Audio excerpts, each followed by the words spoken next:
best Upwork proposal strategy, I will show you my exact framework and I'll show you how to leverage ChatGPT to make this the easiest process ever. In this video, we're going to talk through what are Upwork Connects, the type of Upwork profile to set up / membership. Then I'm going to talk through the jobs to target. So there's specific jobs that you should be targeting when you first start out as a freelancer. And by not choosing the correct jobs, you're basically wasting connects and wasting money. And I'm going to share the exact framework that I use to send winning cover letters. And then I'm also going to show you how I utilize ChatGPT to send winning cover letters so that you can spend less energy, spend less time drafting up these cover letters, utilize AI to help you do that. What are Upwork Connects? We're going to start with the basics here. Think of Upwork Connects as tokens essentially. So they're currency on the Upwork platform that you can use to do different things on the platform. So the biggest thing is to apply to jobs. So you need Connects to apply to jobs on the platform.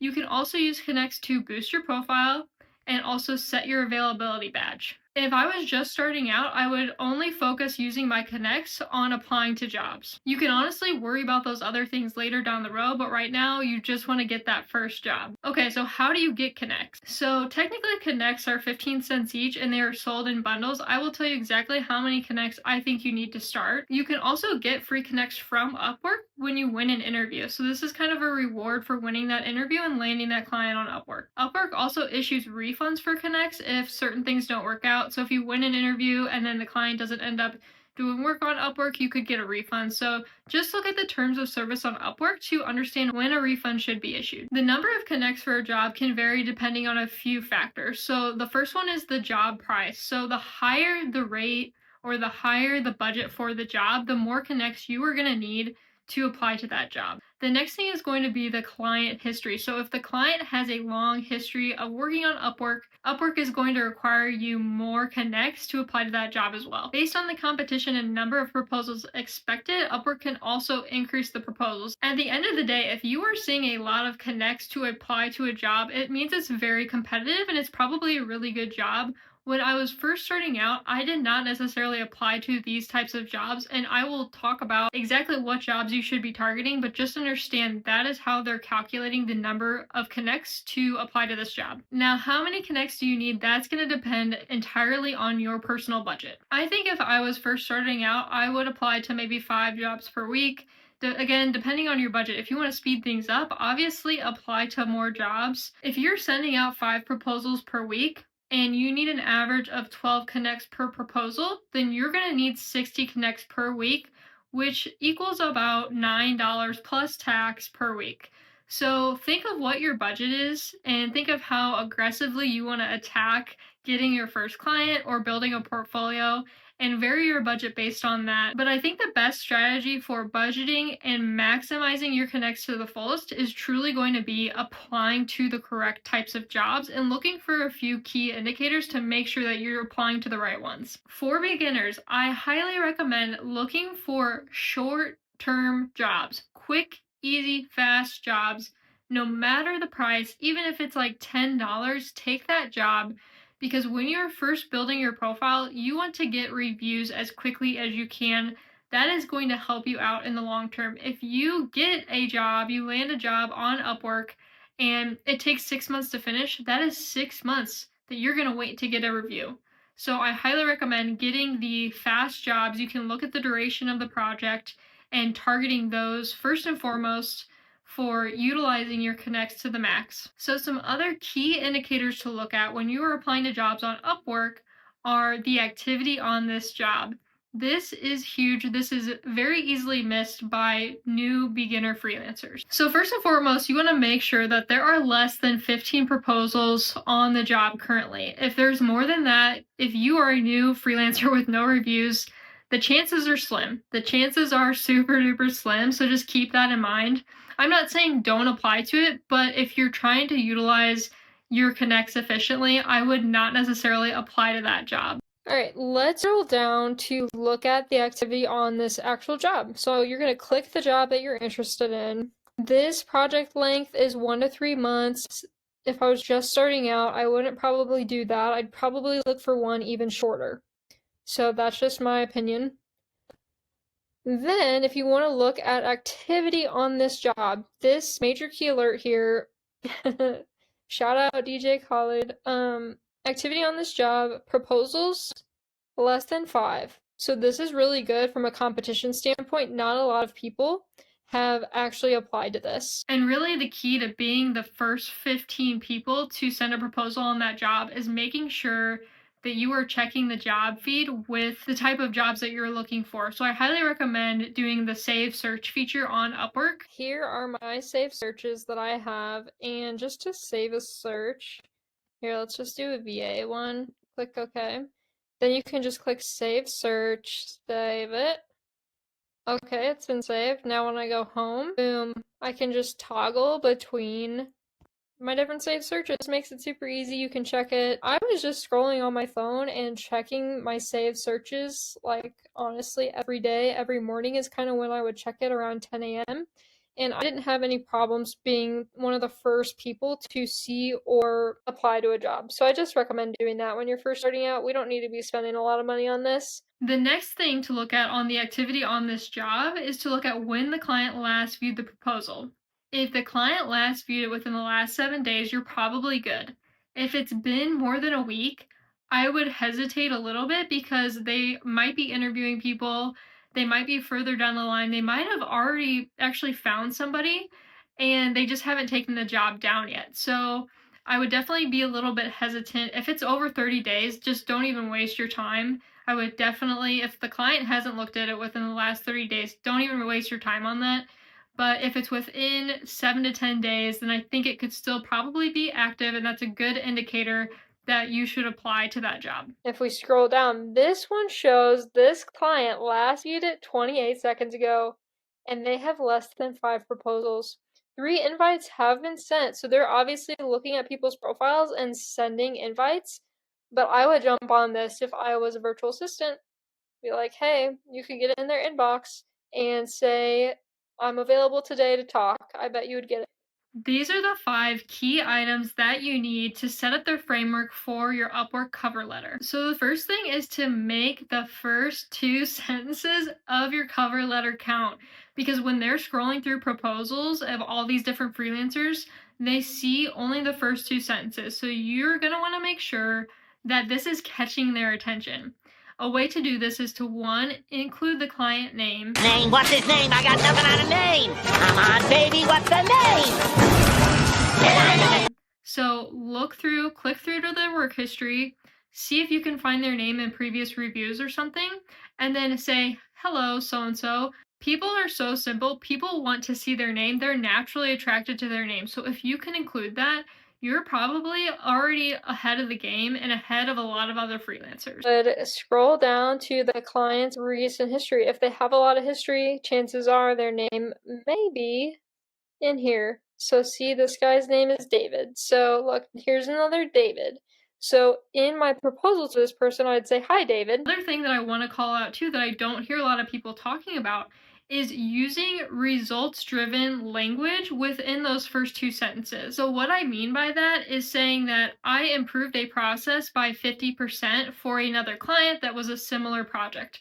So using language that shows results within the first 2 sentences, how are you going to deliver them results? I think that's huge. Because they don't want to read a lot. They just want to find that person that's going to get their result the fastest. So if you can say something along those lines within the first 2 sentences, that is going to set you apart from the crowd. Another key part of this framework is to make sure you are reiterating and mirroring the same language from the job description into your cover letter. So if they're using certain lingo, you're going to want to mirror that lingo. If they say KPIs, you're going to want to say KPIs. You're going to want to mention that. We love a buzzword, okay? Like, you're going to want to mirror their buzzwords back to them because 1, that's telling them that you actually read the job description, and then 2, it means you understand them. The next key part of this framework, which is probably the biggest part, I would say, is including portfolio examples that show you've done something similar so you understand their problem and can help them actually solve their problem, and then giving them results with those portfolio examples. So not only do you want to showcase the project that you did for maybe another client, but you also want to highlight the results. Again, being quantitative is really more powerful than being like, hey, I made a dashboard. versus saying, hey, I made a dashboard that made this 50% more efficient or something like that. So keep thinking quantitatively, and maybe you have to like come up with some numbers. As long as you can back up those numbers, feel good about it, but it's really good to actually look at the projects that you've done and come up with quantitative results. That's just an exercise that you're going to need to do anyway.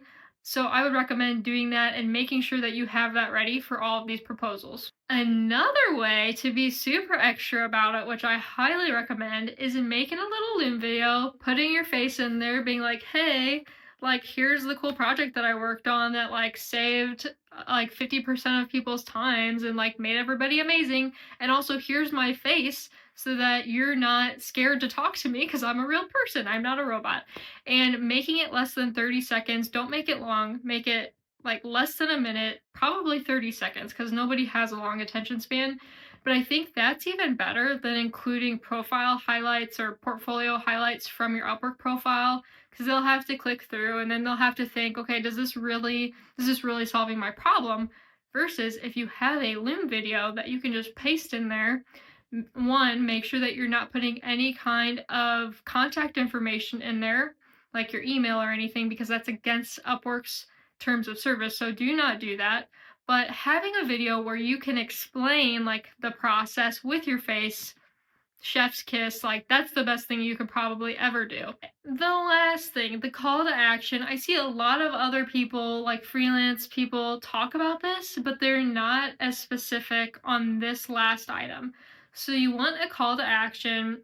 Basically, you just want to say, book a time with me, but also on top of that, tell them your availability. And if you can make it like ASAP, the faster you can get in front of them, the more likely your chances are of landing that job. So I would say, hey, book a time if you want. Let's set up a 10-minute call.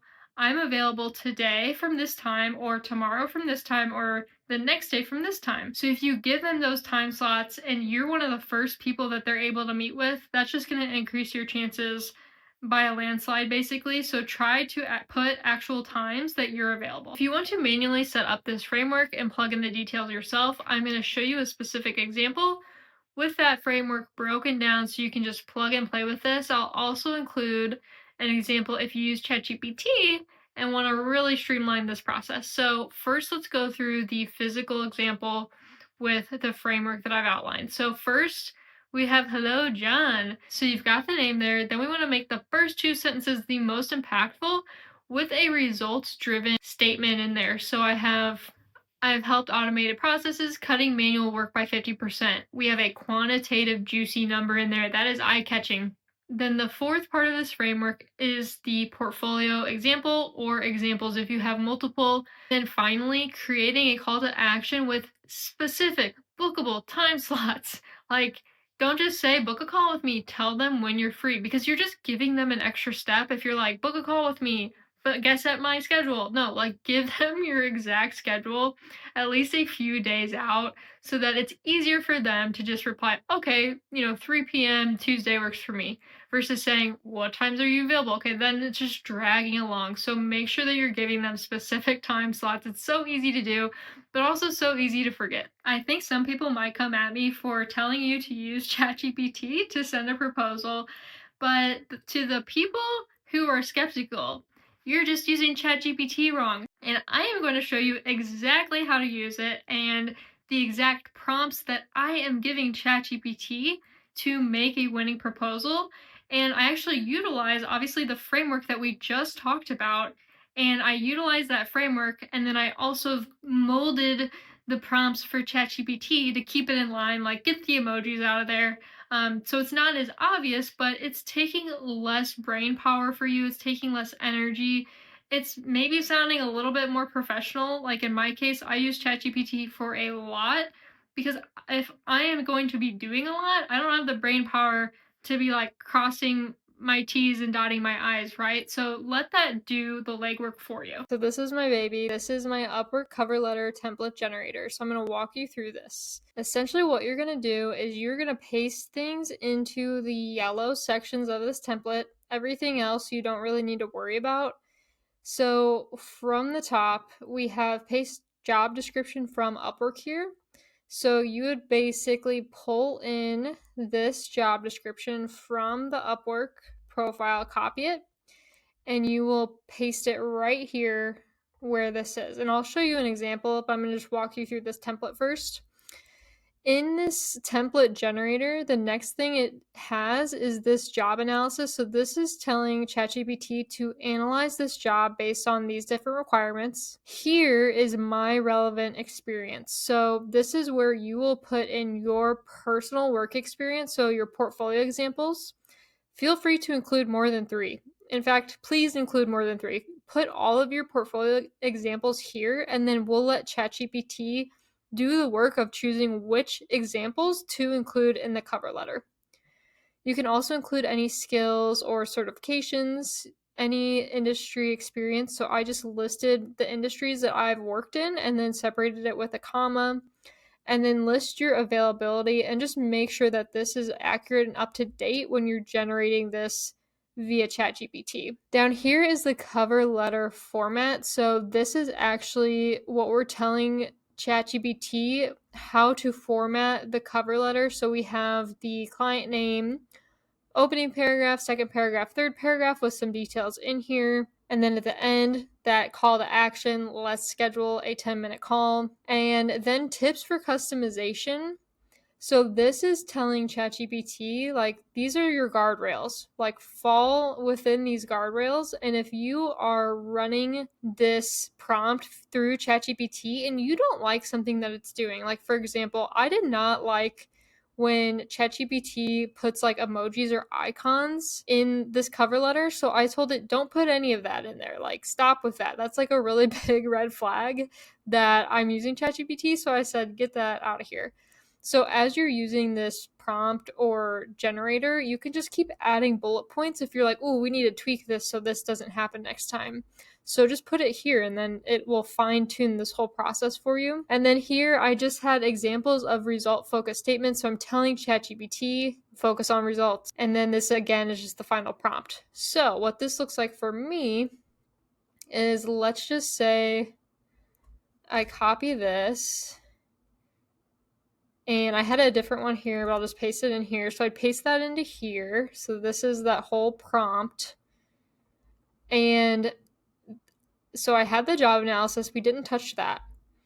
This is where I put my relevant experience. So I pasted it in here. If you have Loom videos for your different projects, then you could put the Loom video link within here as well. But you can see I filled it out. I filled out my certifications, my industry experience, my availability, all filled out. Then all I need to do is I'm going to do Control A, Control C, and then I'm going to open ChatGPT up and plug this in. All right, and now ChatGPT is working on creating this cover letter for me. I will take this. This is going to get me 95% of the way there. I might even say make this more concise. I always feel like the first time that I run this, it's a little wordy, so I want it to be even more concise.